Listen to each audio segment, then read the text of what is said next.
ايه مالك يا اكسلانس؟ في ايه؟ ايه من غير عياط، من غير عياط، قول ها مالك في ايه؟ طب خلاص معلش، يلا امسح دموعك عشان عندنا تسليمه والديدلاين قرب. بقول لك ايه، روح سلم بدموعك، روح يلا.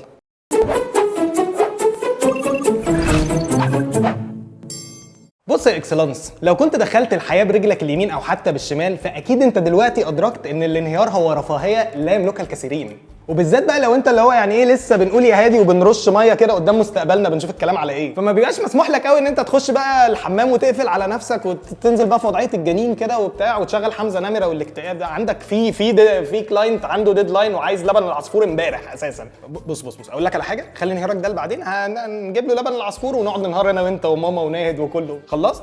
طب يلا بقى عشان عندنا تسليمه تانيه، يلا. عشان كده اكسلانس لو نزلت بقى تتمشى في الشارع كده تبص على الناس تلاقيهم كلهم زومبيز كده، وهو كائن كامل متكامل كل وظايفه الحيويه شغاله بس ما بيجمعش. الغريبه بقى ان الاكسلانس اللي زينا كده بيفضل مكمل، فاهم، بقوه الديدلاين، هو مكمل ولو وقع بقى ده غير بقى ان انت عندك قوه المسؤوليات بقى، فاهم، مصاريف مدارس بقى، سبلايز ليست عايزه لبن العصفور زي الكلاينت بالظبط، او مصاريف جواز خطيبتك اللي عايزه لبن العصفور زي الكلاينت والسبلايز ليست. هكمل هتنيل اكمل، هعمل ايه وانا من البدايه يا شغل بتحمل، خلاص كفايه، صعب ان انا اكمل.